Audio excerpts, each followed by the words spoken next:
Recording in progress.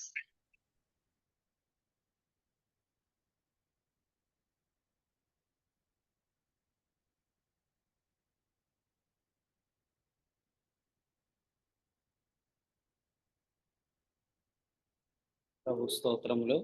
ప్రభు అయిన యేసుక్రీస్తు నామంలో ఈ ఉదయకాలం ప్రభు సన్నిధికి చేరి వచ్చిన దేవుని ప్రియులందరూ కూడా వందనాలు తెలియజేస్తున్నాను.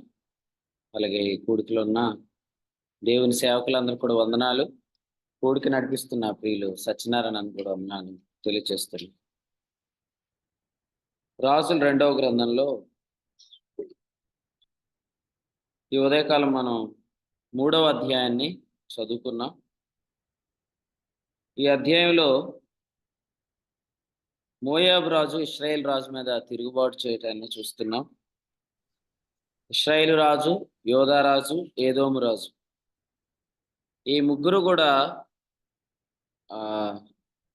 విచారణ చేయటం కొరకై ప్రవక్తల్లో ఒకడైన ఎలీషా దగ్గరికి రావటం మనం చూస్తున్నాం. ఎలీషా దగ్గరికి వారు వచ్చినప్పుడు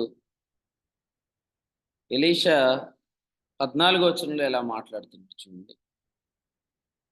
ఎలీషా ఇట్లనెను, ఎవని సన్నిధిని నేను నిలవబడి ఉన్నాను, ఇశ్రాయేలు దేవుడైన ఆ యెహోవా జీవం తోడు, యూదా రాజైన యెహోషాపాతును నేను గౌరవము చేయని ఎడల నిన్ను చూచుటకైనను లక్ష్య పెట్టుటకైనను ఒప్పక. ప్రభునందు ప్రియులారా, చదవబడిన వాక్యంలో ఒక మంచి విషయాన్ని గమనిస్తే, మరి ముగ్గురు రాజులు కూడా యెహోవా ప్రవక్త దగ్గర, ఎలీషా దగ్గర విచారణ చేయడానికి వెళ్ళటం అనేది అది ఈ ఉదయకాలం మనం చదివిన వచనాల్లో మంచి ఆలోచన, మంచి అనుభవం. మన జీవితాల్లో కూడా ప్రతి విషయాన్ని కూడా దేవుని యొక్క వాక్యం దగ్గర విచారణ చేయటం, ఆ తర్వాత వాక్యాన్ని బట్టి ముందుకు వెళ్ళటం అనేది చాలా ప్రాముఖ్యమైనది. మన ఇష్టానుసారంగా మనం ముందుకెళ్ళిపోవటం, దేవుని యొక్క వాక్యాన్ని మనం లక్ష్యం చేయకపోవటం అనేది ఎంతో కాలం సాగదు అనేది మనం గమనించాలి. సంఖ్యాకాండం 14వ అధ్యాయంలో ఈ ఆదివారం స్థానిక సంఘంలో ప్రభు ఇచ్చిన వాక్యం ఏంటంటే 40వ వచనం. వారు ఉదయమున లేచి ఆ కొన మీదకి ఎక్కి, చిత్తమండి మేం పాపం చేసిన వారము, యెహోవా చెప్పిన స్థలముకు వెళ్ళుదుము అనేది. అప్పుడు మోషే, ఇది ఎలా, మీరు యెహోవా మాట మీరుచున్నారేమి, అది కొనసాగదు అని చెప్పి. కాబట్టి దేవుని యొక్క చిత్తానికి విరోధంగా వెళ్తున్నప్పుడు ప్రభు వాక్యం ఏం చెప్తుందంటే అది కొనసాగదు. మనం గమనిస్తే ఈ అధ్యాయంలో 44వ వచనంలో అయితే వారు మూర్ఖించి అనే మాట మనం చూస్తాం. 45వ వచనంలో వారు హోర్మా వరకు తరమబడ్డారు, అంటే నిర్మూలన చేయబడ్డారు అని మనం చూస్తాం. వ్యక్తిగత ఇష్టాలు అనుసరించి మనం జీవిస్తే మనం ఎంత నష్టపోతాం, ఎంత నిర్మూలం అయిపోతాం, ఎంత నాశనం అయిపోతాం అనేది మనం గమనించాం. కాబట్టి ఇశ్రాయేలు రాజు, యోధా రాజు, ఏదోము రాజు, ఈ ముగ్గురు కలిసి ప్రవక్త అయిన ఎలీషా దగ్గర విచారణ చేయటం, వెళ్ళటం అది చాలా మంచి అనుభవం. మన జీవితాల్లో కూడా దేవుని వాక్యం దగ్గర మనం విచారణ చేయాలి. ప్రభు ఆలోచన మనం తెలుసుకోవాలి. యెషయా గ్రంథం 9:6లో చెప్పినట్లుగా ఆయన ఆలోచనకర్త ఉన్నాడు. ఆలోచనకర్త దగ్గర విచారణ చేసి ఆయన ఆలోచన బట్టి మనం ముందుకు సాగాలి. అయినా కూడా మూర్ఖించి వెళ్తున్న వారు ఉన్నారు, ఇష్టానుసారంగా ప్రవర్తిస్తున్న వారు ఉన్నారు.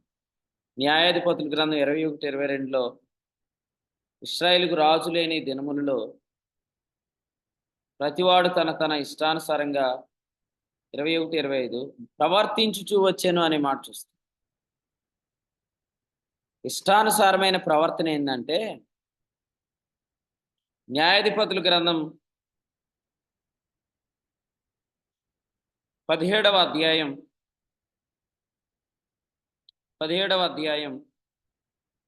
5వ వచనంలో మనం చూస్తాం. మరి దేవుని యొక్క యాజకునికి ప్రతిగా మరొక యాజకుని ప్రతిష్ఠించడం. ఇష్టానుసారమైన ప్రవర్తన ఏంటంటే దేవుని యొక్క యాజకునికి ప్రతిగా మరొక యాజకుని ప్రతిష్ఠించడం. ఈరోజు భ్రష్టత్వం ఏ విధంగా ఉంటుంది అంటే, దేవుడు ఎప్పుడైతే తన వాక్యం ద్వారా గద్దిస్తున్నాడో, తన వాక్యం ద్వారా హెచ్చరిస్తున్నాడో, ప్రజలు తమకు అనుకూలమైన బోధకులను ఏర్పరచుకుంటున్నారు. ప్రతిష్ఠించబడిన యాజకునికి మారుగా మేకా తన ఇంటిలో గృహదేవతలను పెట్టుకొని గృహమందిరం కట్టించుకొని ఒక యాజకుడిని ప్రతిష్ఠించాడు. దీనినే బైబిల్ ఏమని చెప్పిందంటే ఇష్టానుసారమైన ప్రవర్తన అని చెప్పింది. వాక్యం నచ్చకపోతే, వాక్యం హెచ్చరిస్తే, వాక్యం గద్దిస్తే ఈ సేవకునికి బదులుగా మరొక సేవకుడిని, ఈ యాజకునికి బదులుగా మరొక యాజకుడిని ప్రతిష్ఠిస్తున్నారు లేదా బదులు పెడుతున్నారు. దీనినే తిమోతికి వ్రాసిన 2వ పత్రికలో ఏం చెప్పాడంటే 3వ అధ్యాయం 4వ అధ్యాయంలో తమ స్వకీయ దురాశలకు అనుకూలమైన బోధకుల్ని ఏర్పరచుకోండి. విషయం గమనించండి.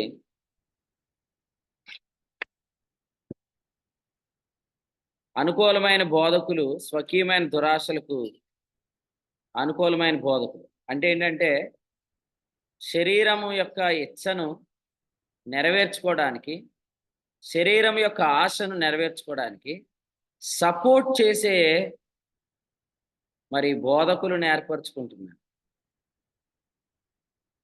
ఇది ఇష్టానుసారమైన ప్రవర్తన అని చెప్పాడు. గమనించండి, దీని ఫలితాలు ఎలా ఉంటాయంటే న్యాయాధిపతుల గ్రంథం 21-25 తర్వాత రూతు గ్రంథం 1వ అధ్యాయం 1వ వచనంలో చూస్తున్నాం. ఇశ్రాయేలుకు రాజు లేని దినములలో, న్యాయాధిపతులు ఏలిన దినములలో మరి దేవుని యాజకునికి బదులుగా యాజకుని ప్రతిష్ఠించిన దినములలో దేశంలో కరువు కలిగింది అనే మాట మనం చూస్తాం. మీకు కూడా చెప్తాను, కొంతమంది ఎలా ఉన్నారంటే వాక్యం వారిని హెచ్చరిస్తే, వాక్యం వారిని గద్దిస్తే మారు మనసు పొందడానికి బదులుగా వారు మరొక బోధకుని దగ్గరికి పోతున్నారు. వారు మరొక వర్తమానాలు వింటున్నారు. ఆ వర్తమానాలు ఎలా ఉండాలి వాళ్ళకి అంటే, వాళ్ళు చేస్తున్న పాపానికి, వాళ్ళు ఎదుర్కొంటున్న హెచ్చరికకు వాళ్ళ ఆదరణ వెతుక్కుంటున్నారు. అనుకూలమైన బోధకులను తమ కొరకు సిద్ధపరచుకుంటున్నారు. స్వకీయ దురాశలకు అనుకూలమైన బోధకులను సిద్ధపరచుకుంటున్నారు. అయితే ఈ ప్రవర్తన వల్ల రూతు గ్రంథం 1వ అధ్యాయం 1వ వచనంలో చెప్పాడు, న్యాయాధిపతులు ఏలిన దినముల్లో కరువు కలిగింది. ఆ కరువు ఏం చేసింది అని అంటే వారు మోయాబు దేశానికి వెళ్ళటానికి కారణమైంది. మోయాబీయులు ఎవరు? ఇశ్రాయేల్ చేత దేవుని మీద తిరుగుబాటు చేయించిన వారు. సంఖ్యాకాండం 31:16. ఇంకా చెప్పాలంటే బిలాము బోధను అనుసరించిన వారు లేదా ఇశ్రాయేలీలు వ్యభిచారం చేయడానికి కారకులు. అంటే కరువు అనేది ఎంత ప్రమాదం అంటే అది మనల్ని దేవుని మీద తిరుగుబాటు చేసిన వారికే సపోర్ట్ చేయడానికి కారణమైంది. ఇప్పుడు వాక్య ప్రత్యక్షత లేనప్పుడు ఆమోసు గ్రంథం 8:11 ప్రకారం మనకేం చేయాలో తెలియదు. నడిపింపు లేనప్పుడు మనం ఎటు వెళ్ళాలో మనకు అర్థం కాదు. అటువంటప్పుడు మనం దేవుని మీద తిరుగుబాటు చేసే వారికే సపోర్ట్ చేయడానికి వెళ్ళిపోతాం. ఒకసారి మీరు చూడండి, సమూయేలు గ్రంథంలో ఒక వచనాన్ని మనం చూద్దాం. సమూయేలు గ్రంథంలో మొదటి గ్రంథం, సమూయేలు మొదటి గ్రంథం 15వ అధ్యాయం 23 చూడండి. 23 తిరుగుబాటు చేయుట సోదె చెప్పుట అను పాపముతో సమానము. మూర్ఖతను అగపరచుట మాయా విగ్రహము గృహదేవతలను పూజించుటతో సమానము. ఇక్కడ చూడండి, ఒక మాట చెప్పాడు, తిరుగుబాటు చేయుట సోది చెప్పుట అను పాపముతో సమానం అని చెప్పాడు. మనం ఎరుగుదుము, ఊరీము ద్వారానైనను, ప్రవక్తల ద్వారానైనను, స్వప్నము ద్వారానైనను, మరి సౌలుకు నడిపింపు రానప్పుడు సౌలు చేసిన పని ఏంటంటే 28వ అధ్యాయంలో 7వ వచనంలో సోది చెప్పే స్త్రీ దగ్గరకు, కర్ణపిశాచము గల స్త్రీ దగ్గరకు వెళ్ళాడు. దాన్ని ఏమని చెప్పాడు ఇక్కడ సమూయేలు మొదటి గ్రంథం 15లో? తిరుగుబాటు చేయట. అంటే తిరుగుబాటు చేయటం అన్నా సోది చెప్పే కర్ణపిశాచాన్ని ప్రేమించడం అన్న ఒకటే. అంటే కరువు వస్తే లేదా దేవుని యొక్క నడిపింపు రాకపోతే లేదా మనకు ఎటువంటి వచనం కానీ, వాక్యం కానీ, వాగ్దానం కానీ అందకపోతే మనం తిరుగుబాటు చేసే వారికి సపోర్ట్ చేసేయడానికి పోతాం. ఇక ఇది ఎంత నష్టానికి తీసుకెళ్ళిద్దంటే సంఖ్య 31:16 చూడండి. తిరుగుబాటు చేత ఇశ్రాయేల్లో తెగులు పుట్టింది అనే మాట చూస్తాం. సంఖ్యాకాండం 31:16లో తిరుగుబాటు చేత ఇశ్రాయేల్లో తెగులు పుట్టింది. ఇదే తెగులు ఎక్కడ చూస్తున్నాము అంటే నయోమి కుటుంబంలో చూస్తున్నాం. నయోమి ఒక విషయం చెప్పింది, మారా అనే మాట చెప్పింది. మారా అనే దానిలో 3 అర్థాలు ఉన్నాయి. నన్ను నయోమి అనొద్దు, మారా అనమనింది. అందులో 3 అర్థాలు ఉన్నాయి. ఒకటి తెగులు ఉంది, 2 తిరుగుబాటు ఉంది, 3 మరణం ఉంది. మారా అంటే ఒకటి తెగులు. నిర్గమాకాండం 15వ అధ్యాయం దగ్గర మనం చూస్తాం. మారాలో ఎప్పుడైతే మ్రాను వేసినప్పుడు ఆ నీళ్లు మధురములయ్యాయో యెహోవా అక్కడ వారిని పరీక్షించి ఇలా చెప్పాడు, నిన్ను స్వస్థపరిచి యెహోవాను నేనే అని చెప్పాడు.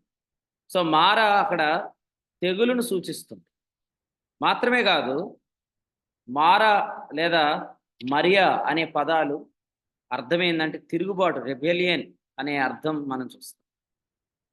3వ మాట ప్రకటన గ్రంథంలో మారా అంటే అర్థం ఏంటంటే ప్రకటన గ్రంథంలో 8వ అధ్యాయం వచనం 11లో మరణము అనే అర్థం.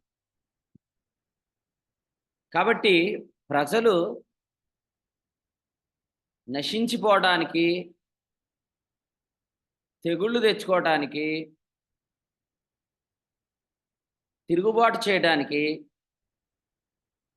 మోయాబుకు వెళ్ళిపోయే కరువు తెచ్చుకుంటున్నాడు. ఈ కరువు అంతటి గల కారణం ఏంటి? రీప్లేస్మెంట్. They are replacing. వాళ్ళు యెహోవా యాజకునికి బదులు యాజకుని నియమించుకుంటున్నారు. కారణం ఏంది?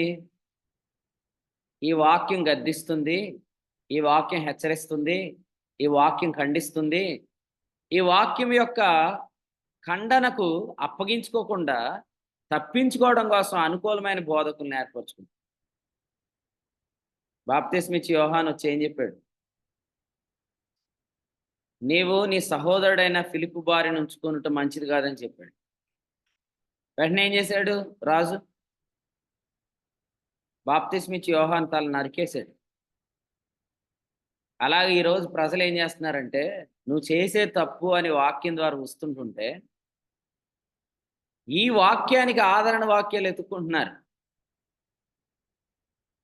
కానీ మీరు గమనించవచ్చు, ఇక్కడున్న మోయాబు రాజు ఎప్పుడైతే ఇశ్రాయేల్ రాజు మీద తిరుగుబాటు చేశాడో యెహోషాపాతు అనగా యోధారాజు మనం ప్రవక్త యొద్ద విచారణ చేయడానికి వెళ్దామని చెప్పి మరి రావటం మనం చూస్తున్నాం. ప్రతి చిన్నదాని కొరకు వాక్యం దగ్గర విచారణ చేయండి. మనం సౌలు విషయంలో చూస్తాం కదా, తప్పిపోయిన గాడిదల కొరకు కూడా ప్రవక్త దగ్గర వారు విచారణ చేశారు. ఆ గాడిదే కదా, ఏముంది, గాడిదలు తప్పిపోవా, గాడిదలు అనేవి తప్పిపోకుండా ఉంటాయని అనొద్దు. దైవ గ్రంథంలో హెబ్రీ పత్రికలో ఒక మంచి మాట ఉంది. చూడండి, హెబ్రీలకు రాసిన పత్రిక 4వ అధ్యాయం 15వ వచనం చూడండి. 4:15. మన ప్రధాన యాజకుడు మన బలహీనతల యందు మనతో సహానుభవం లేనివాడు కాడు గాని సమస్త విషయములలోనూ మన వలనే శోధింపబడ్డను, ఆయన పాపం లేనివాడుగా ఉండెను. చూడండి, మన ప్రధాన యాజకుడు మన బలహీనతల యందు సహానుభవం లేనివాడు కాడు. అంటే ఆయన ప్రతి విషయాన్ని ఆలోచిస్తాడు.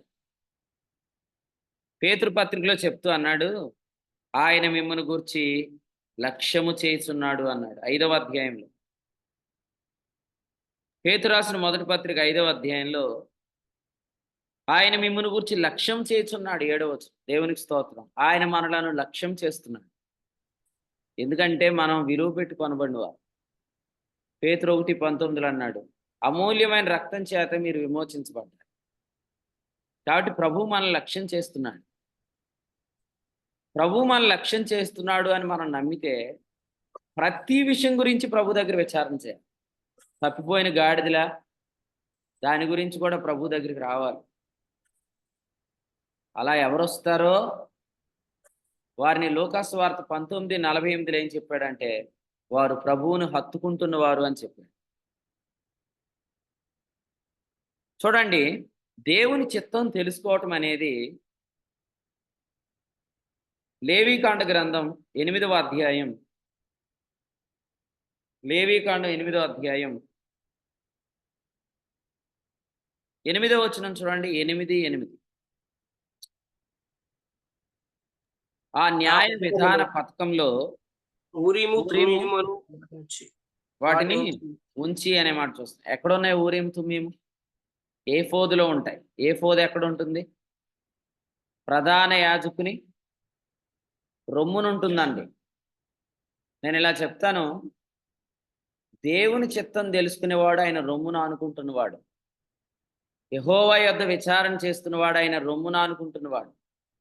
ప్రతి విషయంలో ఆయన లక్ష్యం చేస్తున్నాడని నమ్మినవాడు ఆయన రొమ్మును ఆనుకుంటున్నవాడు. ఆయన రొమ్మును ఆనుకునేవారు కావాలి. అంతేగాని కపట ప్రేమలు, కపట ముద్దులొద్దు. నీకు ఇష్టమైన తీర్పులు తీర్చే వారిని ఆశ్రయించవద్దు. ప్రభు ఏం చెప్పాడో అదే జరుగుతుంది. ప్రభు ఏది సెలవిచ్చాడో దానికే లోబడాలి.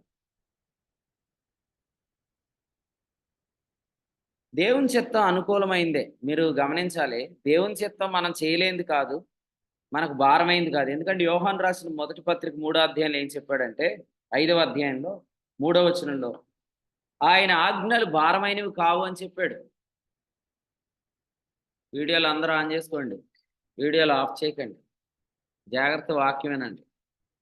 ఆయన ఆజ్ఞలు భారమైనవి కావు అని చెప్పాడు. ఆయన చిత్తం రోమాపత్రిక 12 ఏమన్నాడు? పరిశుద్ధమును, ఉత్తమమును, అనుకూలమును, సంపూర్ణమైన దేవుని చిత్తం అన్నాడు 2వ వచనం. దేవుని చిత్తం అనుకూలమైందే. కాకపోతే మన మనస్సు మారకపోవటం వల్ల అది మనకి అనుకూలం కాదేమనుకోండి. మనస్సు మార్చుకోవాలి. మనస్సు ఎలా మారిద్ది? కొరింథీ 2వ పత్రిక 3:18 ఆయన సన్నిధి కాంతి మన మీద ఉదయించడం ద్వారా. మీకు ఒకటి చెప్తాను, దేవుడు ఎలాగైనా ఒక వ్యక్తిని మార్చేస్తాడు, ఆ వ్యక్తి ద్వారా మేలు జరిగిస్తాడు. దేవుడు ఎలాగైనా ఒక వ్యక్తిని మారుస్తాడు, ఆ వ్యక్తి ద్వారా మేలు జరిగిస్తాడు అని మనకు తెలుసు. కాబట్టి ఆ వ్యక్తి ఎక్కడ దేవుని వాక్యం వింటే మారిపోతాడు అని చెప్పి అపవాది వారిని అసలు దేవుని సన్నిధికి రానివ్వడు. సంఖ్య 6:24 ప్రకారం ఆయన సన్నిధి కాంతి పడిన ప్రతి ఒక్కరిలో మారు మనసు వస్తుంది. మారు మనసు వచ్చిన ప్రతి ఒక్కరూ దేవుని చిత్తం ఏదో తెలుసుకుంటారు. అది వారికి అనుకూలంగా ఉందని కూడా వారు తెలుసుకుంటారు. వేప ఎలా ఉంటుంది? చేదుగా ఉంటుంది. దేవుని చిత్తం ఎలా ఉంటుంది? చేదుగా ఉండదు. అలా అనుకోవద్దు. దేవుని చిత్తం చేదుగా ఉండదు. దేవుని చిత్తం అనుకూలమైనదే. కాకపోతే మన మనస్సు మారట్లేదు. మన మనస్సు మారిపోతుందనే భయంతో మనం ఏం చేస్తాం? అరే! దేవుని వాక్యం వింటుంటే నా స్వకీయమైన దురాశలకు అనుకూలంగా లేదు గదా! నన్ను దేవుడు మార్చేసుకుంటున్నాడే అని చెప్పి భయపడి దేవుని సన్నిధి మానేశారు. దేవుని సన్నిధిలో వాక్యం వినటం మానేస్తున్నారు. కానీ నేను ఇలా చెప్తాను, దురాశ చేత ఏడవబడి మనం ఎక్కడ వదిలిపెట్టబడతామంటే, కొన్నిసార్లు మనం ఇక తిరిగి రాని స్థలాలకు ఏడవబడతాం. అసలు వాస్తవంగా దేవుని పిల్లలు ఎలా ఉండాలంటే, అపోస్తల కార్యాల గ్రంథంలో ఇలా చెప్పాడు చూడండి. అపోస్తల కార్యముల గ్రంథం. అపోస్తలుల కార్యముల గ్రంథం 14వ అధ్యాయం 19 చూడండి. 14, 19. అంత్యోకయ నుండి ఈకొనియ నుండి యూదులు వచ్చి జన సమూహములను తమ పక్షముగా చేసుకొని పౌలు మీద రాళ్ళు రువ్వి అతడు చనిపోయినని అనుకొని పట్టణము వెలుపలికి అతన్ని ఈడ్చిరి. ఎస్, ఈ వచనంలో పౌలు గారు ఏడవబడిన వాడుగా మనం చూస్తాం. ఆయన యవనస్తుడు ఒకప్పుడు. నేను ఇలా అడుగుతాను, దేవుని సేవకులు, వాక్యం చెప్పేవారు, విశ్వాసులు, ప్రయాసపడేవాళ్ళు ప్రభువు పని కొరకు ఏడవబడాలి కానీ దురాశల చేత ఏడవబడకూడదు. యాకోబు 1:14. ఈ సందర్భంలో పౌలు గారు చనిపోయారు. వాస్తవంగా వాక్యాన్ని మనం గమనిస్తే, చరిత్ర బైబిల్ పండితులు ఏం చెప్పారంటే, పౌలు గారు ఈ సందర్భంలో ఆయన చనిపోయాడు. వాస్తవం చనిపోయి ఏమయ్యాడు? కొరింథీయులకు రాసిన 2వ పత్రికలో 12వ అధ్యాయంలో చెప్పినట్లుగా పరదైసునకు కూడా ఆయన వెళ్ళిపోయాడు. పరదైసుకు వెళ్ళిపోయిన పౌలును దేవుడు తిరిగి మళ్ళీ వెనక్కి పంపించాడు. అందుకనే పౌలు గారు అన్నారు, నేను ఒక మనిషిని ఎరుగుదును, అతడు దేవుని పరదైసులోనికి వెళ్ళిపోయాడు, 3వ ఆకాశానికి వెళ్ళిపోయాడు. ఉచ్చరింప సఖ్యంగాని మాటలు అతడు విన్నాడు, అవి మనుషులు పలకూడదు అని చెప్తూ వచ్చాడు. ఎవరి గురించి చెప్పాడు ఇదంతా అంటే తన గురించే. ఒక మాట గమనించండి, దేవుని పనిలో భాగంగా చచ్చిపోవటం, తిరిగి పునర్జీవాన్ని దేవుడిచ్చాడు, పునరుద్ధానాన్ని దేవుడిచ్చాడు. కానీ స్వకీయమైన దురాశల చేత ఏడవబడి చచ్చిపోతే అట్టివాడిని దేవుడు ఎందుకు బ్రతికించాలి?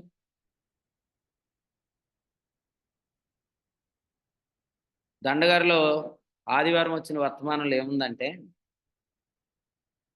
ఈ భూమి ఈ వృక్షము వలన లేదా ఈ చెట్టు వలన ఎలా వ్యర్థం అవ్వాలి అని దేవుని వాక్యం చెప్పింది.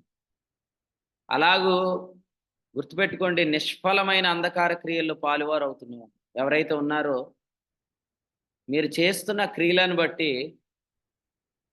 సంఘానికి కానీ దేవుని పనికి కానీ కీడు జరిగితే దేవుడు మిమ్మల్ని ఈ లోకంలో కూడా ఉంచడానికి ఇష్టపడ్డు. అది ఏమాత్రం డౌట్ లేదు. పరిశుద్ధ గ్రంథంలో దీనికి ఒక ఉదాహరణ మనం గమనించవచ్చు. యేసుక్రీస్తు ప్రభు మరి పౌలు జీవితంలో ఆయన మరలా పౌలును బ్రతికించే ఉద్దేశంలో పౌలు ద్వారా దేవుని పని జరగాలని ఆయన ఆశపడ్డాడు. కానీ కొంతమంది బ్రతికి ఉండటం ద్వారా వాళ్ళు మరింత దేవుని పనిని పాడు చేసేవాళ్ళు అయితే వారిని దేవుడు తొలగించేవాడుగా మనం చూస్తాం. ఎఫెసీయులకు రాసిన పత్రికలో 5వ అధ్యాయంలో ఒక మాట మనం చూస్తాం. ఎఫెసీ పత్రిక 5వ అధ్యాయం 11వ వచనం చూడండి. 11. నిష్ఫలమైన అంధకార క్రియలలో పాలువారై ఉండక నిష్ఫలమైన అంధకార క్రియలలో పాలువారై ఉండక వాటిని ఖండించు. అంధకార క్రియలను ఏమన్నాడు? నిష్ఫలమైన అంధకార క్రియలు. ఫలము లేకపోతే ప్రభు ఏం చేస్తాడు? మార్క్స్ వార్త 12వ అధ్యాయంలో ఫలము లేని అంజూరపు చెట్టు ప్రభు ఏం చేశాడు? శపిస్తాడు. ఆయన శపిస్తే ఏం జరిగింది? ఆ సాయంకాలానికి ఆ చెట్టు ఎండిపోయింది.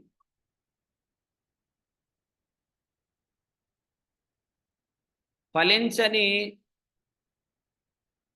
అంజూరపు చెట్టు గురించి ప్రభు అన్నాడు, దీనివల్ల ఈ భూమి ఎలాగూ వ్యర్థమైపోవాలన్నాడు. మీకు ఎవరికైనా వాక్యం అర్థమవుతుందో వ్యర్థమవుతుందో నాకు తెలియదు, కానీ దేవుని వాక్యం అంటే, దేవుని చిత్తం అంటే ఇష్టం లేక స్వకీయమైన దురాశల చేత ఏడవబడితే, లూకాసు వార్త 13వ అధ్యాయం వచనం 7లో ప్రభు చెప్పాడు, ఈ భూమి ఎలా వ్యర్థమైపోవాలి అని ద్రాక్ష తోటమాలితో చెప్పాడు.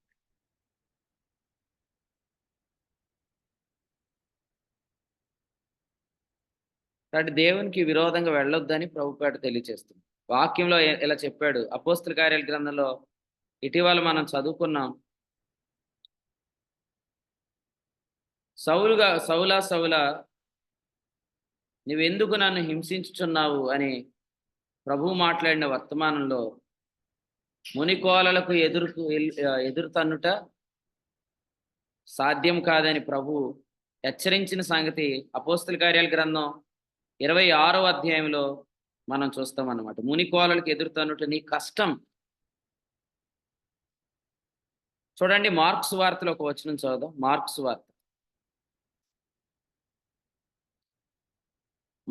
వార్త 6వ అధ్యాయం 48 చూడండి. 6:48. అప్పుడు వారికి గాలి ఎదురైనందున ధోని నడిపించడంలో వారు మిక్కిలి కష్టపడుచుండగా ఆయన దేవుని చిత్తానికి విరోధంగా వెళ్తున్న వారి అనుభవం ఎలా ఉంటుందంటే, ధోని నడిపించట్లో మిక్కిలి కష్టం ఏర్పడుతుంది. నువ్వు వెళ్తున్న దారి సరైన దారా, దేవుని సహాయం కలుగుతుంది. ఆదికాండం 24:40. నువ్వు వెళ్తున్న దారి దేవుని చిత్తం కాదా, అందులో నువ్వు చాలా కష్టపడాల్సి వస్తుంది. కష్టపడిన ఎక్కడ ఉంటావు? యోహాను సువార్త 5వ అధ్యాయంలో 38 ఏండ్ల నుంచి ఆ వ్యక్తి ఎక్కడున్నాడు? అదే స్థితిలో ఉన్నాడు. ద్వితీయోపదేశకాండం 2:14 ఇశ్రాయేలు ఎక్కడున్నారు? వారు శవములుగా రాలిపోయేంత వరకు వారు అరణ్యంలోనే ఉన్నారు. ప్రియమైన సహోదరుడా, సహోదరి, వాక్యం వింటున్న ప్రియమైన వారులారా, ఈ జూమ్ మీటింగ్లో జాయిన్ అయితే దేవుని వాక్యం హెచ్చరిస్తుందని, గద్దిస్తుందని, సరిచేయడానికి ప్రయత్నం చేస్తుందని, మన వలలను బాగు చేయడానికి ప్రయత్నిస్తుందని తెలిసి ఇదే డాక్ట్రిన్ ఉన్న మరొక జూమ్ మీటింగ్కి, ఇదే డాక్ట్రిన్ ఉన్న మరొక బోధకు, మరొక సహవాసానికి వెళ్ళిపోదామని అనుకుంటే, అక్కడున్న ప్రవక్తకు నీ ఉద్దేశం తెలియదు కానీ దేవునికి తెలియదా? కాబట్టి ఆలోచన చేసుకోండి. గాయమును పైననే మాన్పే వారి దగ్గరికి పోకండి. అది మీ క్షేమం కాదు. దేవుడు మిమ్మల్ని గమనిస్తున్నాడు. న్యాయాధిపతుల గ్రంథంలో ఇష్టానుసారంగా ప్రవర్తించడం అంటే ఏంటంటే, దేవుడు ప్రతిష్ఠించిన యాజకుడిని మార్చేయటమే. అలాగే ప్రజలు ఏం చేస్తున్నారు? తమకు అనుకూలమైన బోధకులను తమ కొరకు వారు సిద్ధపరుచుకుంటున్నారు. దేనికి తగినట్టుగా చదివా?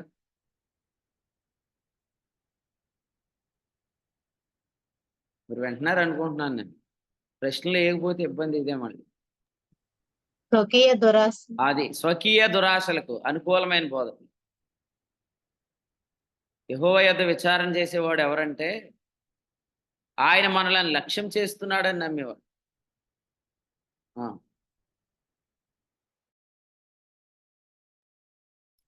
ఆయన మనల్ని లక్ష్యం చేస్తున్నవాడు, మన బలహీనతలు ఏందో ఆయన మనతో సహానుభవము లేనివాడు కాడు అని నమ్మేవాడు. అది మనం నమ్ముతున్నప్పుడు దేవుడు మాట్లాడతాడు ఖచ్చితంగా. ఇప్పుడు ఒక్కోసారి ఏం జరిగిద్దంటే, దేవుడు అన్ని పట్టించుకుంటాడా అనే అనాలోచన, దురాలోచన వల్లే మనం ప్రభు దగ్గరికి రావట్లేదు. కానీ దేవుడు నీ విషయాలు అన్నీ పట్టించుకుంటాడు. నువ్వు దగ్గరికి రా, వాక్యం పొందుకో, వాగ్దానం పొందుకో, దాన్ని బట్టి ముందుకెళ్ళాలి. అంతే తప్ప దేవుని చిత్తం అనుకూలంగా ఉండదు అని నువ్వు ముందే అనేసుకుంటే ఎలాగ? నీ మనస్సు మారగానే దేవుని చిత్తం నీకు అనుకూలం అని అర్థమైపోద్ది. కానీ మనసు మారాలంటే you have to attend the session అన్నమాట. నువ్వు ఖచ్చితంగా దేవుని సన్నిధిలో అటెండ్ అవ్వాలి. అందుకని వాడు ఏం చేస్తున్నాడు? దేవుని సన్నిధిలో కనబడకుండా చేయాలని ప్రయత్నం చేస్తున్నాడు. మార్క్స్ వార్త 5వ అధ్యాయం నుంచి మనం మరొకసారి రెండవసారి జ్ఞాపకం చేసుకుంటున్నాం. 2000 పందులు దెయ్యముల చేత అవి పట్టబడినప్పుడు వడిగా పరిగెత్తుకొని సముద్రంలోనికి వెళ్ళిపోయి, వడిగా అనే మాట దగ్గర దేవునికి దొరకకుండా, దేవుని వాక్యానికి దొరకకుండా, దేవుని సన్నిధి దొరకకుండా పారిపోతున్నారు కొంతమంది. నేను అంటాను, ఈ బిలాము త్రోవలో పరుగులు ఎంతకాలం అండి? కొన్నిసార్లు మన వాహనాలే మనకు చెప్తాయి ఏమని, నువ్వు వెళ్ళకరా బాబు అని. బిలాముకు గాడిద బుద్ధి చెప్పినట్టు కొన్నిసార్లు మన వాహనాలు మొండికిస్తాయి, లేదా కొన్ని సూచనలు మనకు కనపడతాయి. అప్పుడు మనం ఏం చేయాలా? మనకు వాక్యం చెప్పడం బాగా అర్థమైపోయి గాడిదలకు కూడా వాక్యం చెప్తాం. అసలు గాడిద ఎందుకు మాట్లాడుతుందా అని ఆలోచన చెయ్యం. గాడిదకు కూడా వర్తమానం చెప్తాడు ఏమని, నువ్వు యేసు ప్రభు ఎక్కిన గాడిదలాగా మారు మనసు పొందాలని. ఒరే, నువ్వు కదరా మారాల్సింది.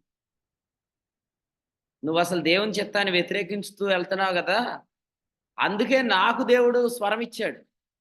మానవ స్వరంతో నేను మాట్లాడుతున్నానని గాడిద చెప్తుంటుంటే అటువంటి గాడిదకే చెప్తాడనమాట, యేసు ప్రభు ఎక్కిన గాడిద వల్లే నువ్వు మారాలని చెప్తా. ఇక నువ్వు ఎక్కడికక్కడ నువ్వు మారాల్సింది పోయి అందరినీ మారాలని నువ్వు మార్చుకుంటూ వెళ్ళిపోయి ఫైనల్గా నువ్వు నాశనం అయిపోతున్నావు, నువ్వు నిర్మూలన అయిపోతున్నావు.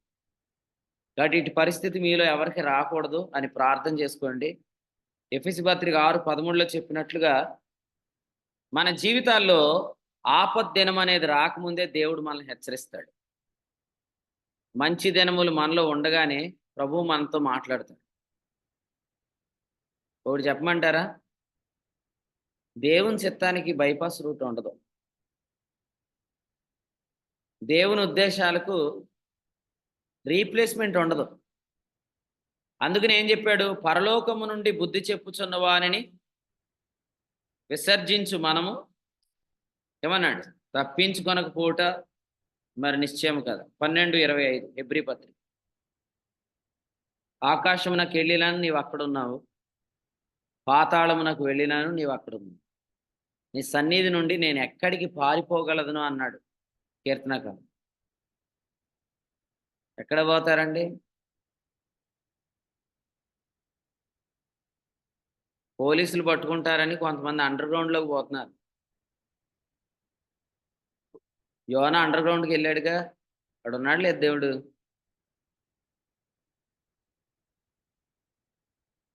కొంతమంది దొంగలు దొరకకుండా దాక్కున్నారు, కానీ ప్రభు ప్రతి స్థలంలో వారిని పడతాడు. తప్పించుకొనకపోవటం మరి నిశ్చయం. హెబ్రీ పత్రిక 12వ అధ్యాయం వచనం 25. కాబట్టి హెచ్చరికను మీరు ఖచ్చితంగా యాక్సెప్ట్ చేయాలి. అంతే తప్ప పారిపోయి మరొక ప్రవక్త దగ్గరికి చేరి నువ్వు ఎందుకు వచ్చావురా ఇక్కడికైనా అంటే, ఏమో మీ వాక్యం చాలా బాగుంటుందండి, నాకు మీరంటే చాలా ఇష్టం అండి అని అనొద్దు. నువ్వు ఎందుకు వచ్చావంటే నీ స్వకీయమైన దురాశలకు అనుకూలమైన బోధకుల్ని నువ్వు ఏర్పరచుకోవడానికి వచ్చావు. తప్పకుండా ప్రభు తప్పించుకొనకపోవటం మరి నిశ్చయం అనేది నీకు తెలియపరుస్తాడు. ఆదికాండ గ్రంథం 20వ అధ్యాయంలో అబ్రహాము గురించి దేవుడు ఒక అన్యరాజుతో మాట్లాడితే ఏం చెప్పాడంటే, అతడు ప్రవక్త, అతడు నీ కొరకు ప్రార్థన చేయను అని చెప్పాడు. 7వ వచనం. అతడు ప్రవక్త, అతడు నీ కొరకు ప్రార్థన చేయను. 18వ వచనం.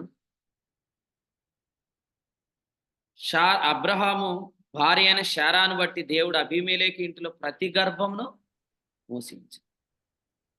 గర్భం మూయటానికి కారణమైన వాడు ఎవరు? అబ్రహాము. అబ్రహాము దినముల్లో ప్రవక్తలు ఇంకెవరు లేరా? ఉన్నారు కదా. కానీ వారిని పిలిపించి ప్రార్థన చేయమని లేదు, అబ్రహామునే పిలిపించమని చెప్పాడు. కాబట్టి దయచేసి మారు మనసు పొందే దగ్గర ఎలాంటి అడ్జస్ట్మెంట్లు చేయొద్దండి.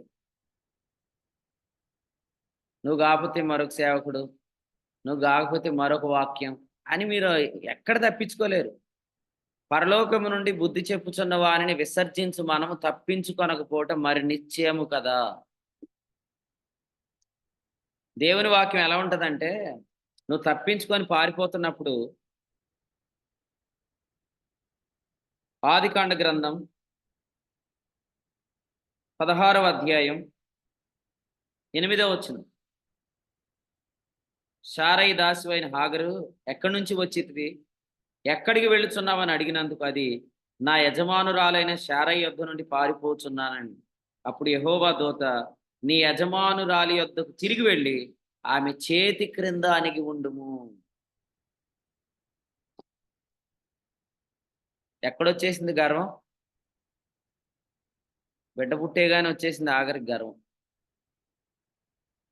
అసలే అబ్రహాముకి పోర్షన్ అట్లా ఉంచండి. ఆఖరికి అబ్రహాం ఏమవుతాడు? అది క్రమమైన సంబంధమేనా? మరి ఎందుకు ఇంత అతిశయం? ఎప్పుడైతే హాగరుకు కుమారుడుగా పుట్టాడో వెంటనే శారా హాగరు దృష్టికి నీచమైపోయిందంట. నీచమైపోయి ఏం చేసింది? శారాను బాధ పెడుతుంది. శారా యొక్క నాయకత్వానికి ఆమె లోబడట్లేదు. ఆమె వెళ్ళిపోతుంది అనమాట. ఇప్పుడు చూడండి, కొంతమంది సేవకు ఎలాగెళ్తారు అనుకున్నారు? దేవుడు పంపిస్తే వెళ్ళరు. ఏదైనా స్థానిక సంఘంలో ఏదైనా వివాదం గొడవలు వచ్చినాయి అనుకోండి, నేను ఇంకో సంఘం పెట్టేస్తానని వెళ్ళిపోతారు. అలా వెళ్ళిపోతుంది ఈమె. ప్రభు ఏమన్నాడు? ఎలా వచ్చావో అలాగే వెళ్ళి ఆమె కింద అనిగి ఉండమని. తప్పించుకొనకపోవటం మరి నిత్యం అంటే ఏంటి తెలుసా? మీరు ఎక్కడికి వెళ్ళినా దేవుడు ఏం చెప్తాడు తెలుసా? ఆ ప్రవక్తను పిలిపించి ప్రార్థన చేయించుకో, లేదా ఆ శారా దగ్గరికి వెళ్ళి నువ్వు అణిగి ఉండు అని చెప్తాడు.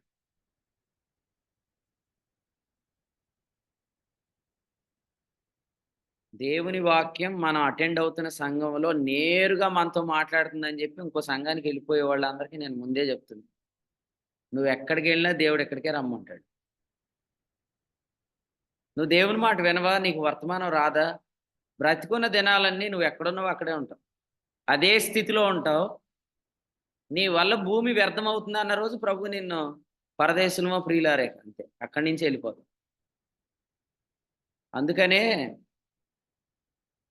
నీ ఇచ్చలకు తగినట్టు వర్తమానం ఎప్పుడు రాదు, నీ దురాశలకు తగినట్టుగా సందేశం ఎప్పుడు రాదు. నువ్వు చేస్తున్న పాపానికి బలం ఇచ్చే వర్తమానం ఇది కాదు. కొరింథీయులకు రాసిన మొదటి పత్రిక 15:56 ఏమన్నాడు? ధర్మశాస్త్రం పాపమునకు బలము అన్నాడు. అవునా? శ్యామ అంతే ఉంది అక్కడ వాక్యం. ధర్మశాస్త్రం పాపానికి బలమని ఉందా లేదా?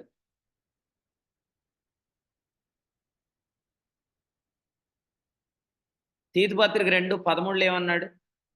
దేవుని కృప రక్షణకరమైంది అన్నాడు 11వ వచనం. అంటే కృప అనే వర్తమానం మనం చేసే పాపాలకు లైసెన్స్ కాదు.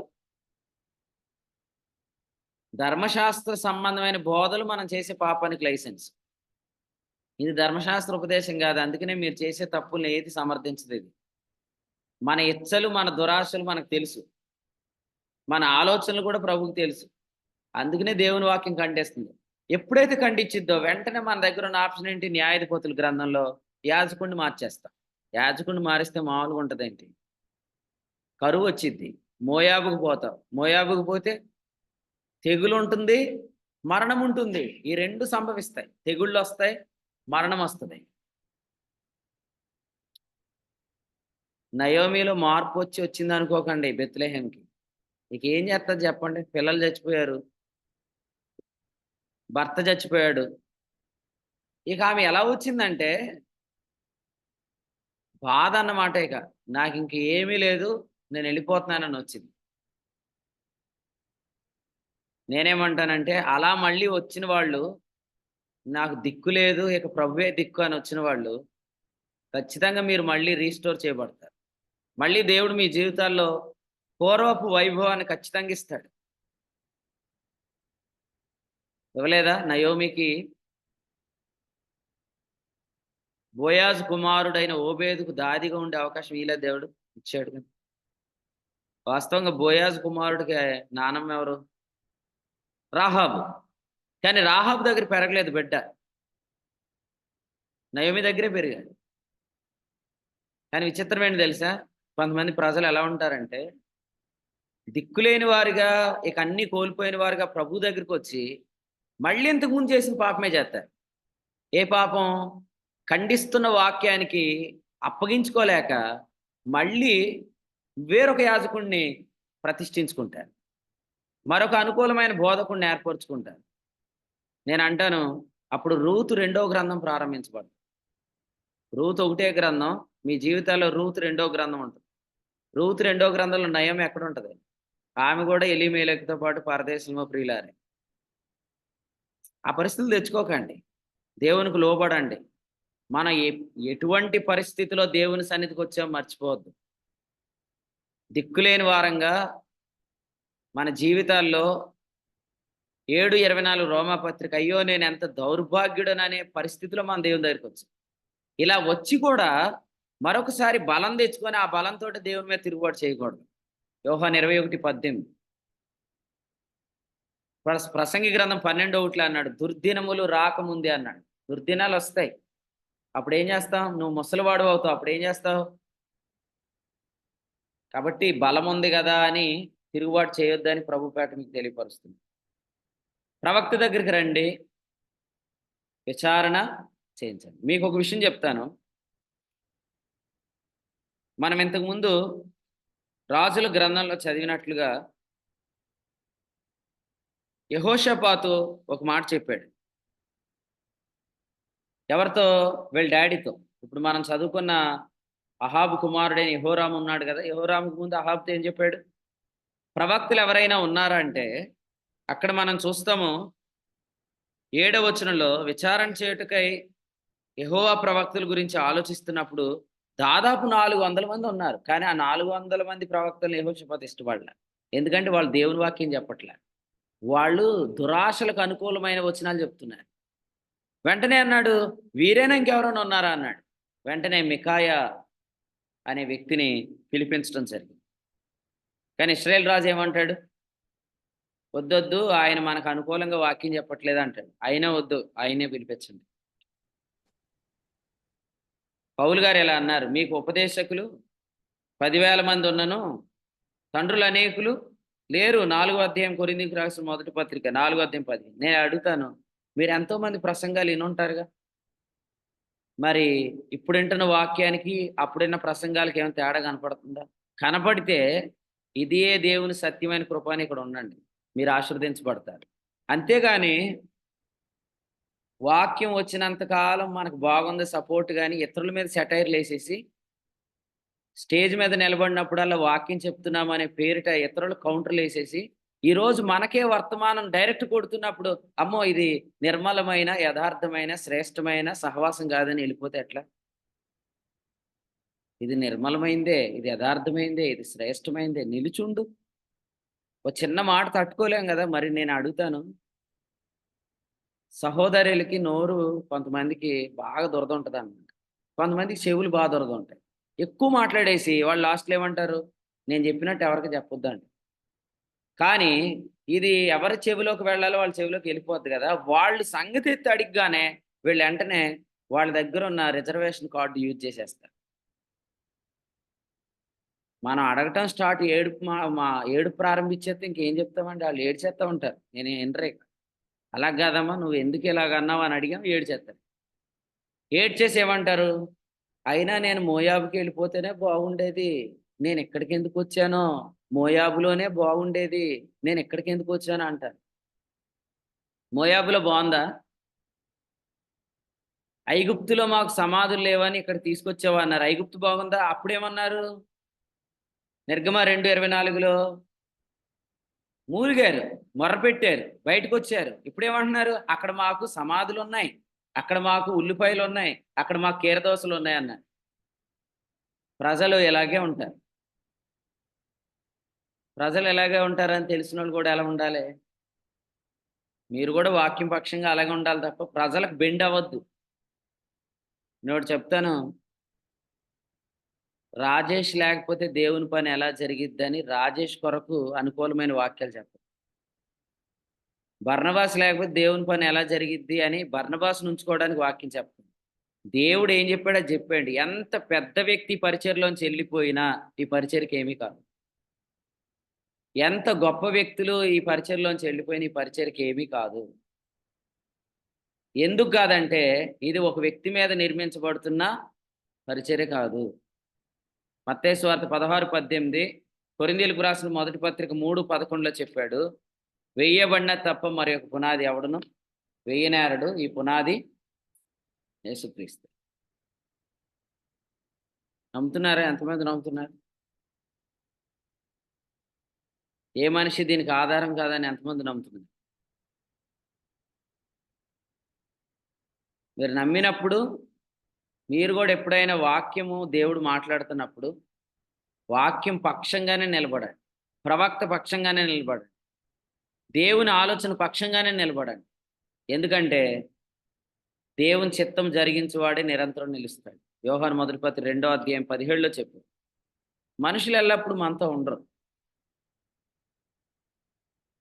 118వ కీర్తన 8లో చెప్పినట్లుగా యెహోవాను ఆశ్రయించుట మేలు, మనుషుల సహాయం వ్యర్థము.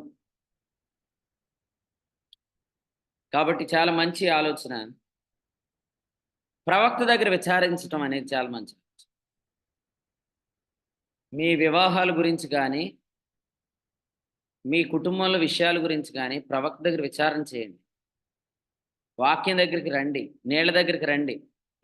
న్యాయాధిపతులు గారు 4:5లో చెప్పారు, రూబేనీయుల కాలువల యొద్దకు రండి, దేవుడు గొప్ప యోచనలు ఇస్తాడు. మొదటి కీర్తనలో చెప్పాడు, యెహోవా వాక్యమును దివారాత్రం ధ్యానించువాడు నీటి కాలువలు ఎవరును నాటుబడి. అన్నీ మీరు ప్లాన్ చేసుకొని మీ ప్లానింగ్ తగినట్టు వాక్యం రావట్లేదని వాక్యం చెప్పేవాళ్ళు మార్చేస్తారా? తప్పించుకొనలేవురా సోదరా, తప్పించుకోనకపోతే మరి నిశ్చయం కదా వాక్యం చెప్తుంది. రాజుల 2వ గ్రంథం 3వ అధ్యాయంలో 14వ వచనం ప్రవక్త అంటున్నాడు, యోధా రాజైన యెహోషాపాతు నేను గౌరవం చేయని ఎడల నిన్ను చూచుటకైనను లక్ష్యం చేయడు ఒప్పకపోదునాను. ఎవరైనా రాజదర్శనం అంటే ఏం చేస్తారు? అసలు ఇలా కాదండి, రేపొద్దున మీటింగ్ ఉంది, జాగ్రత్తగానండి. ఈలోగా సీఎం చంద్రబాబు గారు, పాస్టర్ గారు మీరు వచ్చో 10 నిమిషాలు నాతో మాట్లాడాలండి అని ఆయన పిలిచాడు అనుకోండి, మీటింగ్ ఏం చేస్తారు? క్యాన్సిల్ చేసేస్తారు. ఎందుకంటే అసలే ముఖ్యమంత్రి గారి దగ్గరికి వెళ్ళి కూర్చోవాలి కదా, వెళ్ళిపోతారు. రాజదర్శనం చేయాలని ఏ ప్రవక్తకైనా ఉంటుందేమో కానీ ఎలీషాకి లేదు. అసలు నీ మొహం చూడడానికి కూడా నాకు ఇష్టం లేదురా బిడ్డ అన్నాడు. కానీ ఇదిగో ఈ యోధారాజును బట్టే నేను యాక్సెప్ట్ చేసామేమో. నేను ఇలా చెప్పనా, ఓ సేవకుడై ఉండి గౌరవం పోగొట్టుకున్నాడు. ఓ రాజై ఉండి గౌరవం పోగొట్టుకున్నాడు. కాబట్టి కొంతమంది అంటారు, నేను సేవకుడిని నువ్వు నన్ను గౌరవించవేంటి అంటారు. నువ్వు గౌరవం తగ్గట్టు ఉండాలి. నేను రాజును నువ్వు నన్ను గౌరవించవేంటి అంటారు. అసలు రాజు చేసే పనులు చేసాడు. ఇక్కడ మీరు చూడండి, రాజుల 2వ గ్రంథంలో 3వ అధ్యాయంలో ఏం చెప్పాడంటే, యెహోరాము 3వ వచనంలో చెప్పాడు, యెరోబాము చేసిన పాపములను విడవక చేశాడు. కొంతమంది ఓవర్ యాక్షన్ ఏ లెవెల్లో ఉంటుందంటే, ఎలీషా వచ్చి రాజా నమస్కారం అని చెప్తాడు అనుకుంటారు. అసలు ఎలీషా ఏమన్నాడంటే, నీ మొహం చూడడానికి కూడా నాకు ఇష్టం లేదండి. 3వ అధ్యాయంలో చెప్పాడు, నిన్ను చూచుటకైనను లక్ష పెట్టుడికైనా నేను ఒప్పకపోదును, కేవలం యెహోషాపాతుని బట్టి యోధా రాజుని బట్టి నేను నీకు గౌరవం ఇస్తున్నాను. నేను ప్రేమతో చెప్తున్నాను, సాక్ష్యం చెప్పటమే కాదు, సాక్ష్యము కలిగి ఉండటం గొప్ప సంగతి.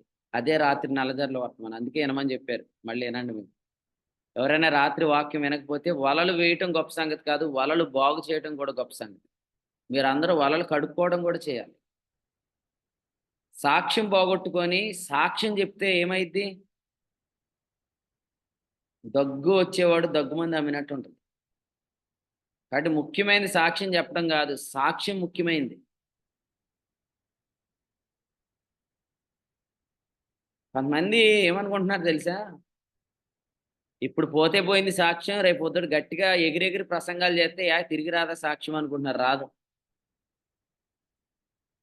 ఎగిరి ఎగిరి చేసే ప్రసంగాల వల్ల సాక్ష్యం రాదు.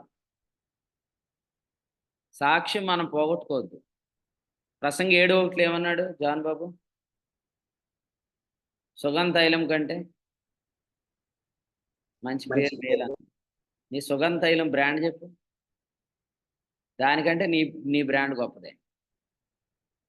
నీ నామము నేను బ్రాండ్గా చేదును అన్నాడు కదా. ఆదికాండం 12 ఏమన్నాడు? నీ నామము నేను గొప్ప చేదును. ప్రపంచంలో అందరు పెట్టుకున్న ఎక్కువ మంది పేర్లో ఎక్కువ పేరు అబ్రహామే. మీరు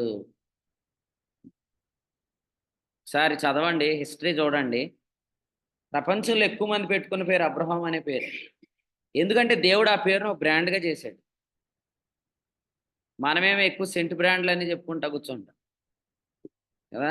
సుగంధ తైలం కంటే మంచి పేరు. సాక్ష్యం అనేది చాలా ప్రాముఖ్యమైంది. అసలు డైరెక్ట్గా మొహంలో మొహం పెట్టి చూసి అసలు నేను చూడడానికి కూడా నాకు ఇష్టం లేదు అన్నాడంటే ఆడు అక్కడే చావాలి. మీకు ఇంకోటి చెప్తాను. వీళ్ళ డాడీ కూడా ఏమన్నాడు? అతడు నాకు మంచి మంచి చెప్పడు, ఎప్పుడు కీడే చెప్తాడు అన్నాడు. అంతేగాని నేను చెడ్డోడిని అంటున్నాడా? నేను చెడ్డోడిని కాబట్టి నాకు తగినట్టు వర్తమానం వస్తుంది అంటలేదు. నా ముఖం చూస్తేనే ఆయన కీడు పలుకుతాడు అంటున్నాడు.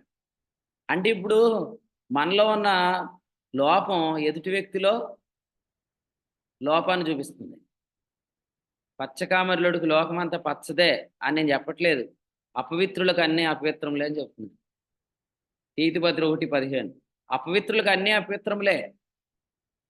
కాబట్టి ప్రియులారా, ఏదో నువ్వు వచ్చేస్తే సేవకుడు అయ్యి బాబోయ్ ఒరే ఓ పాట ఇచ్చేయండిరా బాబు వచ్చాడు, ఓసారి ప్రసంగం ఇచ్చేయండిరా వచ్చాడు అని అనుకుంటాడు. నువ్వు ఎక్స్పెక్ట్ చేయదు. ఈ పరిచయలు అలాంటివి ఏమి ఉండవు. అసలు కొంతమంది ఏం చేస్తున్నారు, ఆ పనులు చేస్తున్నారు. ఏం చేస్తున్నారు? మళ్ళీ వచ్చాడు ఎక్కడ మానేస్తాడు అని ఈరోజు ప్రసంగం ఇచ్చేయమంటున్నారు. అట్లాంటివి చేయకండి. ఎలీషా చేయలేదు ఆ పని. మనం అట్లా చేయకూడదు. ఇంకో విషయం చెప్పమంటారా? ఒక వ్యక్తి దేవుని సంఘాన్ని, పరిచర్యను, సన్నిధిని తిరస్కరించి వెళ్ళిన తర్వాత, అతడు తిరిగి వచ్చిన తర్వాత, అతడు దేవుని సన్నిధిలో ఉన్న ఆ యొక్క విలువ తెలుసుకునేంత వరకు దేవుడు అతను క్రమక్రమంగా మళ్ళీ అభివృద్ధిలోకి తెస్తాడు. కానీ కొంతమంది ఏం చేస్తారు, మళ్ళీ మానేస్తాడేమోనని చెప్పి ఏ పాట ఎత్తారు. అది అలా ఇవ్వకూడదు, అది చేయకూడదు. దేవుని వాక్యం మనం చూస్తున్నాము. ప్రవక్త అయిన ఎలీషా అసలు నేను నిన్ను యెహోషాపాతు లేకపోతే నేను నిన్ను చూడకపోదును, నేను లక్ష్యం చేయకపోదును అనే మాట చెప్పాడు. మీరు కూడా మీ గౌరవాలు కాపాడుకో. చాలా మందికి వయసును బట్టి గౌరవం ఉంది, కానీ మీరు వయసుకు తగిన పనులు చేయకపోతే గౌరవం ఉండదు. మీరేమో అత్తమాట నాకు ఎన్ని సంవత్సరాలు తెలుసా, నా అనుభవం ఎంత తెలుసా అనొద్దు. ఎందుకంటారండి? పెద్దోళ్ళై పిల్ల చేష్టలు మానోళ్ళు అందరూ ఇలాంటి మాటలు. ఆరాధన మంచిగా జరుగుతున్న టైంలో కొంతమంది చిన్నపిల్లల కురుకురే ప్యాకెట్ సౌండ్లు చేస్తూ ఉంటారు. వాళ్ళకు ఎక్కడ నొప్పి వచ్చేస్తుందంటే, మేము సంఘంలో ఎప్పటి నుంచో ఉన్నాం కదా, మేము వయసులో పెద్ద కదా, మమ్మల్ని గౌరవించట్లేదు ఏంటంటే, కరెక్ట్గా చెప్పాలంటే నీ వయసులో పెరుగోగా నీ బుద్ధి అసలు ఏమాత్రం పెరగదు. నిన్ను ఎలా గౌరవిస్తారు? కానీ నీకు గౌరవం కావాలా. నేను సేవకుడిని గౌరవించమంటాడు ఒకడు, నేను రాజును గౌరవించమంటాడు ఒకడు, నాకు వయసు పెద్దది గౌరవించమంటాడు ఒకడు. కానీ వాక్యం ఏం చెప్తుందంటే, నీ గౌరవాన్ని నువ్వు కాపాడుకో. నీ గౌరవాన్ని నువ్వు కాపాడుకో. ఎలీషా లాంటి వాళ్ళు అందరిలా నీ గౌరవం ఇవ్వరు. ఎందుకంటే నువ్వేం చేస్తున్నావు అనేది నీ వంకర పనులన్నీ తెలిసిపోతున్నాయి బయట. అప్పుడు మనల్ని ఎవరు గౌరవించరు. యెహోషువను ఎందుకు ప్రజలు గౌరవించారు? దేవుడు యెహోషువను గొప్ప చేశాడు కాబట్టి గౌరవించారు. అదే గౌరవం నాకు కావాలని డబ్బులు పెట్టాడు ఎవడు? గారడి సీమోను పెట్టాడు లేదా? ప్రభు ఏమన్నాడు? నీ పర్సలో నువ్వు పెట్టుకోరా బాబు నీ డబ్బు. గౌరవాలు, గుర్తింపులు బయట డబ్బులు ఇస్తే వస్తాయి. డిగ్రీలు కావాలా మీకు ఎవరికైనా?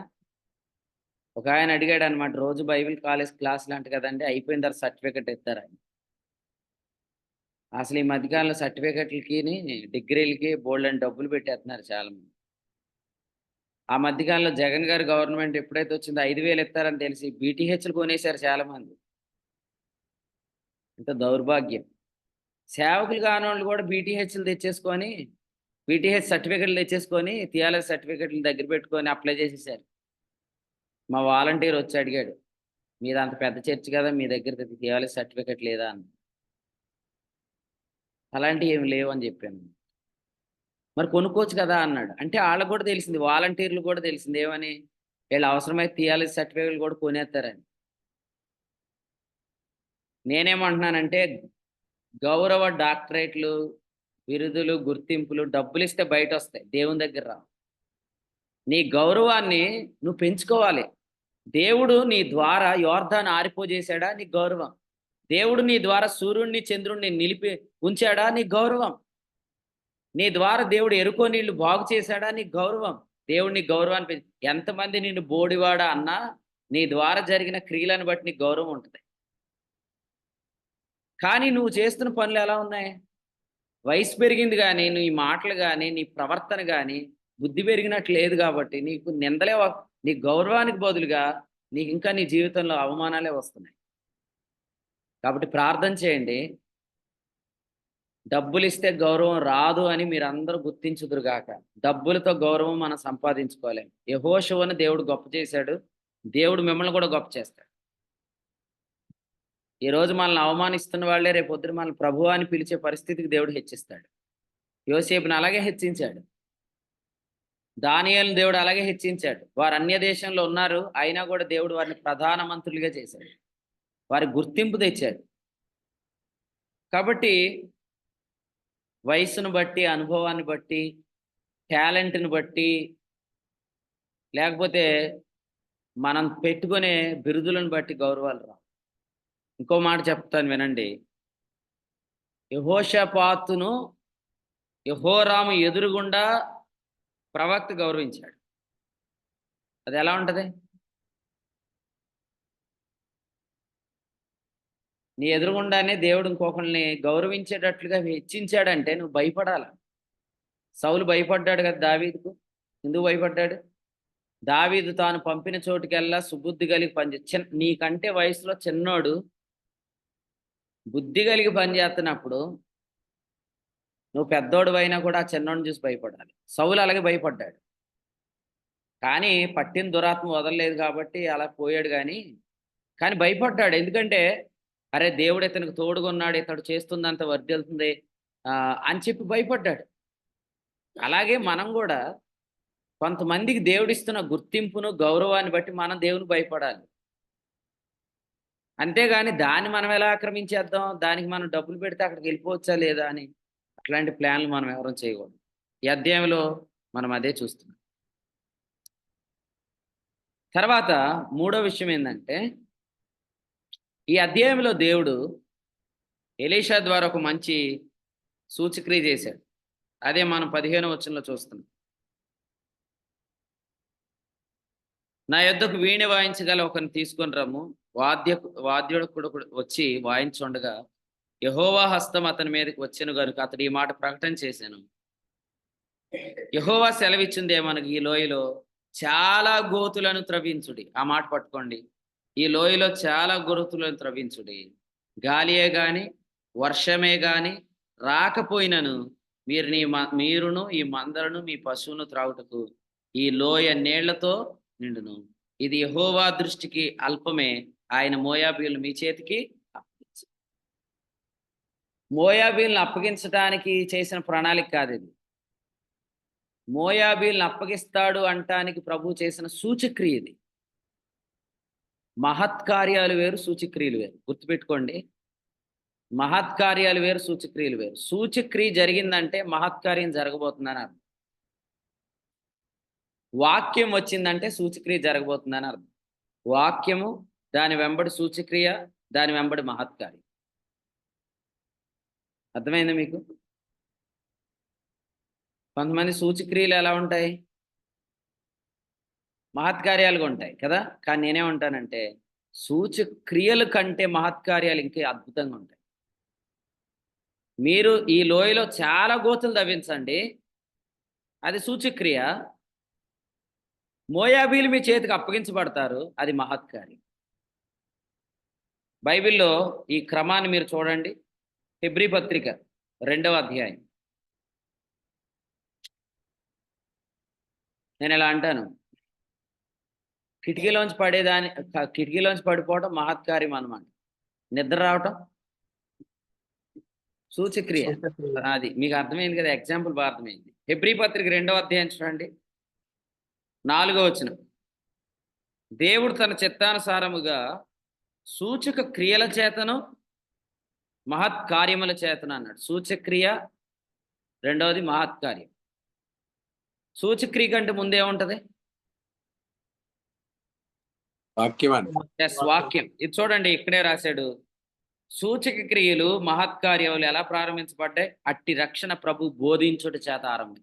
సో ఫస్ట్ టీచింగ్, తర్వాత సైన్స్, తర్వాత వండర్స్.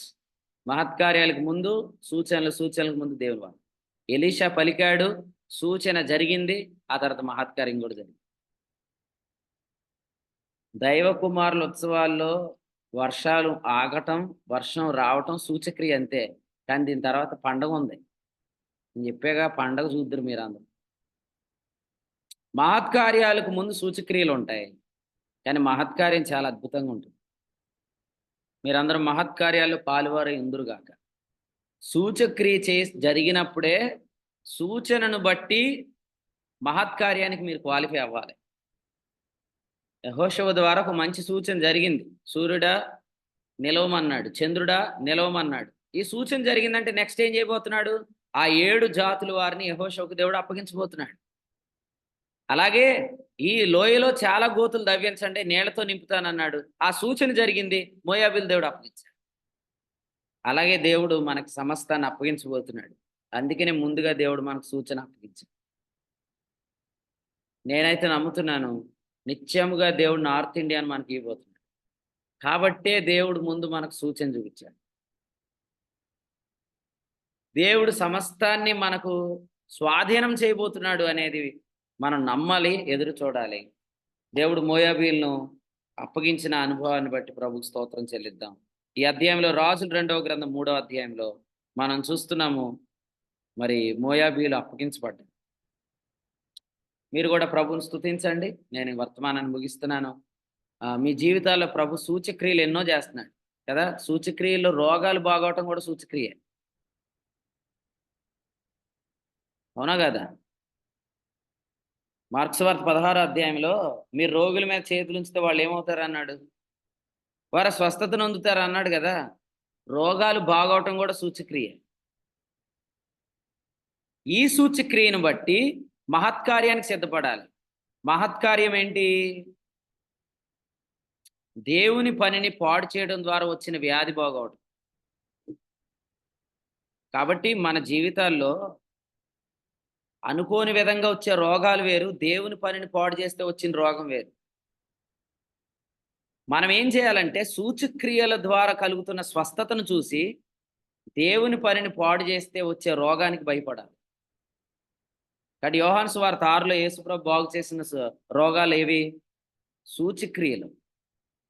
యోహాను సువార్త 6వ అధ్యాయంలో యేసుప్రభు దగ్గరికి అనేక మంది వచ్చారు కదా. వాళ్ళందరూ ఎందుకు వచ్చారు? మీరు చదవండి 6వ అధ్యాయం యోహాను సువార్తలో. రోగులు ఎడల ఆయన చేసిన సూచక్రియలు చూసి అనేక మంది వచ్చారు. కానీ అధ్యాయంలో ప్రభు ఏమన్నాడు తెలుసా? వీరందరూ కాపరి లేని గొర్రెల వలె చెదరిపోయారు.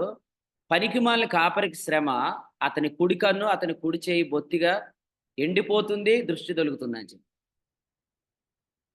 సూచక్రియల ద్వారా బాగుపడే రోగాలు వేరు, ప్రభు పనిని పాడు చేయడం ద్వారా వచ్చే వ్యాధి వేరు. అటు సూచక్రియలు చూసినప్పుడైనా, సూచనలు చూసినప్పుడైనా దేవుని భయపడాలి. ఏమనంటే దేవుడు ఖచ్చితంగా ఒక గొప్ప కార్యం చేయబోతున్నాడు. దాని ముందు మనం ఎదుర్కోలేం, మనం తట్టుకోలేం. కాబట్టి సూచన జరుగుతున్నప్పుడే మనం లోబడాలి. దేవుడు తన సేవకుడు ఎట్టివాడో, తన ప్రవక్త ఎట్టివాడో, ఆయన ఎట్టివాడో సూచక్రియల ద్వారా బయలుపరుస్తున్నప్పుడే మనం కార్యం కొరకే సిద్ధపడాలి. ఒక మాట చెప్పి ప్రార్థన చేస్తాం. మత్తయి సువార్త 16:1లో ఆకాశం ఎర్రగా ఉంది, ఇప్పుడు వర్షం పడుతుంది అని అంటారు కదా, పడిద్దా పడదా? ఆకాశ వైఖరి ఎందుకు చెప్తారు? వర్షం కురుస్తుంది, వర్షం కురవదని చెప్పడానికి. ఆకాశ వైఖరి వచ్చాక వర్షం పడిద్దా పడదా? అలాగే సూచక్రియ వచ్చిన తర్వాత మహత్కార్యం ఖచ్చితంగా జరిగింది. కాబట్టి సూచక్రియ వచ్చిన తర్వాత మహత్కార్యం జరగకూడదు అని అనుకోవద్దు, మహత్కార్యం జరిగితే. మీకు ఒక ప్రశ్న అడిగి ముగిస్తాను. యేసు ప్రభు 7 సూచక్రియలు చేశాడు కదా యోహాను సువార్తలో. యోహాను సువార్తలో ఉన్న మహత్కార్యం ఏంటో చెప్పండి ఎవరైనా.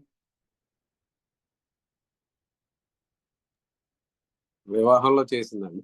అవన్నీ సూచక్రియలు. యేసు ప్రభు సుమారు 7 సూచక్రియలు చేశాడు యోహాను సువార్తలో.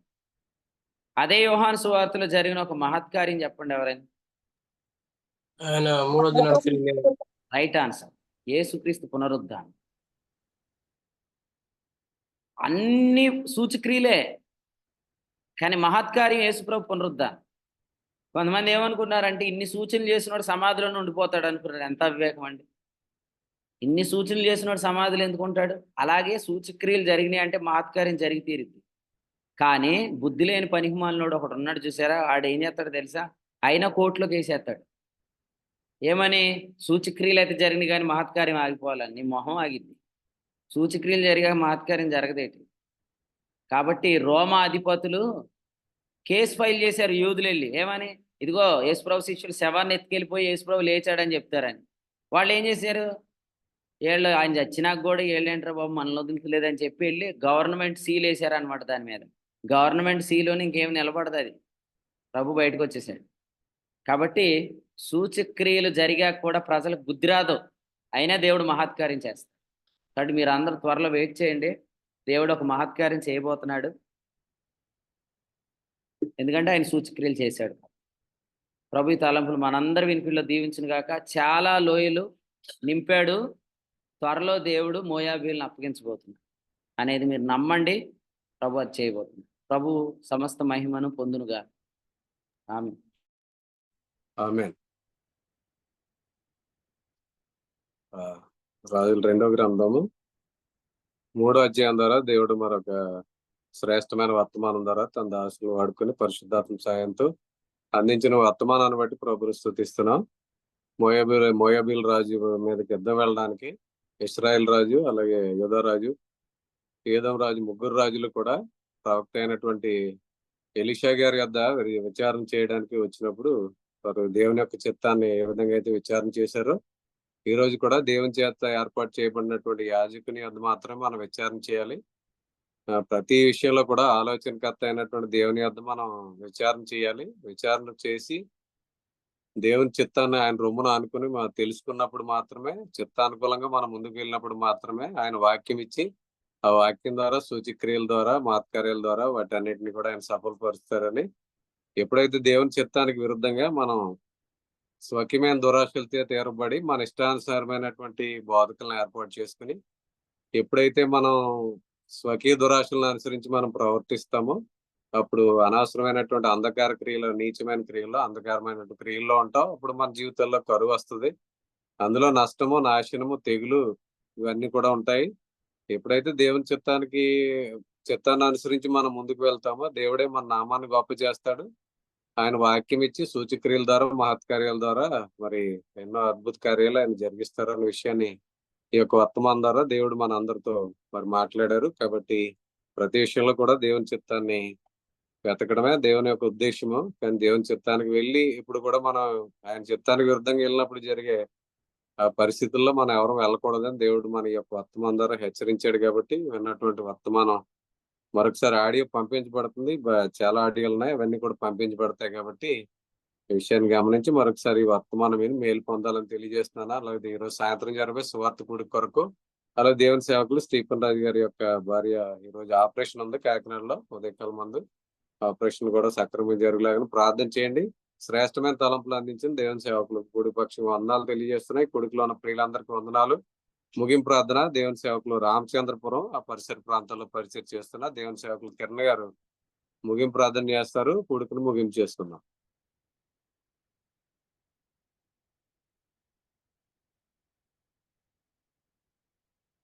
వందాలండి. ప్రార్థన చేసుకుందాం. పరిశుద్ధులైన తండ్రి, కృప కలిగిన మా దేవ, మీరు ఇచ్చిన దినమును బట్టి మీకు స్తుతులు చెల్లిస్తూ ఉన్నాం. మరొక శ్రేష్టమైన దినాన్ని మా జీవితంలో అనిపించినందుకే మీకు స్తుతులు చెల్లిస్తున్నాను. మీ కృపను బట్టి నేను మమ్మల్ని కాపాడుతున్నారు. నేను రక్షణ ఇచ్చిన నాటి నుంచి కూడా ఈనాటి వరకు మీరు మమ్మల్ని చేయి విడువక మమ్మల్ని నడిపిస్తున్న రీతిని బట్టి మీకు స్తుతులు చెల్లిస్తూ ఉన్నాం. ఈరోజు వర్తమానంలో నిజంగా ప్రాముఖ్యమైన విషయాన్ని మీరు మాతో మాట్లాడి ఉన్నారు.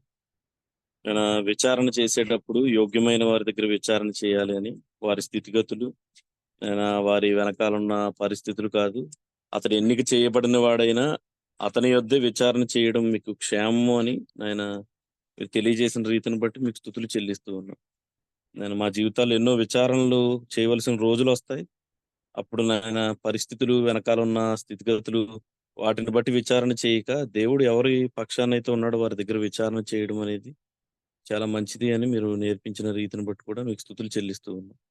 మా జీవితంలో నేను ప్రతి క్షణము కూడా మీరు కృపను అనుగ్రహిస్తూ ఉన్నారు కనుకే మేము ఆ విచారణ అనుభవాల్లోనికి వెళ్లకుండానే మేము నీ వాక్యము ద్వారా ప్రతిదాన్ని వివేచించే కృపను మీరు మాకు దయచేస్తూ ఉన్నారు. అందుని బట్టి కూడా మీకు స్తుతులు చెల్లిస్తున్నాయన. సంఘాన్ని, దైవ సేవకుడిని మీరు నియమించారు. ఎవరి జీవితంలో అయితే దైవ సేవకుడు నడిపింపు ఉంటుందో వారు క్షేమాన్ని పొందుకోగలుగుతారు. ఎవరి జీవితాల్లో అయితే దైవ సేవకుడు లేరో వారి ఆలోచనలు తగ్గట్టుగా వారు ముందుకు వెళ్తారు కనుక అది ఎంతో ప్రమాదం. సంఘానికి, విశ్వాసికి కూడా ఎంతో ప్రమాదం కనుక మీరు వినిపించిన ప్రతి ఒక్క మాటను బట్టి ప్రతి ఒక్కరికి కాపరి ఉండాలి అని మీరు తెలియజేసిన మాటను బట్టి కూడా మీకు స్తుతులు చెల్లిస్తున్నాయి. నిజముగా మా ఆలోచనలు సంఘాన్ని నాశనం చేస్తాయి, మా జీవితాలను కూడా నాశనం చేస్తాయి. మా పై విచారణకర్త మా పైన ఉండడం ఎంతో క్షేమం గనక అటువంటి క్షేమకరమైన పరిస్థితుల్లో నేను మమ్మల్ని అందరినీ నడిపిస్తున్నందుకే మీకు స్తుతులు చెల్లిస్తూ మరొక మారు నేను రాజుగారు వారి సిస్టర్ గారిని కూడా జ్ఞాపకం చేసుకోండి. రామచంద్రపురం పట్టణంలోనైనా హాస్పిటల్లో వారు ఇప్పటికీ జాయిన్ అయి ఉన్నారు. వారి నిమిత్తం కూడా ప్రార్థించే కృపను మీరు నాకు కూడా అందించారు. ఈ 7:30కి ఆపరేషన్ జరుగుతూ ఉండగానైనా ఆపరేషన్ విషయంలో కూడా మీరు తోడుగా ఉండమని, ఆమెకు ధైర్యాన్ని, శక్తిని ప్రసాదించమని ప్రభువైన యేసుక్రీస్తు నామములో నేను ఈ కృతజ్ఞతాస్తుతి మనవులు చెల్లిస్తున్నాం పరమ తండ్రి. ఆమేన్. వందనాలు. ముగింపు ప్రార్థన చేసిన దేవుని సేవకులు కిరణ్ గారికి, అలాగే కొడుకులోని ప్రియులందరికీ వందనాలండి. ఒకరొకరు వందనాలు తెలియజేసుకున్న తర్వాత ఈ కొడుకును ముగింపు చేసుకుందాం. అందరికీ వందనాలు. అందరికీ వందనాలండి. అందరికీ వందనాలు. అందరికీ వందనాలు. అందరికీ వందనాలండి. అందరికీ మన ప్రభువైన యేసుక్రీస్తు నామములో వందనాలండి. కూడి వచ్చిన సహోదరి సహోదరులందరికీ వందనాలండి. అందరికీ వందనాలండి. అందరికీ వందనాలండి. అందరికీ వందనాలు. అందరికీ వందనాలు. అందరికీ వందనాలండి. అందరికీ వందనాలండి.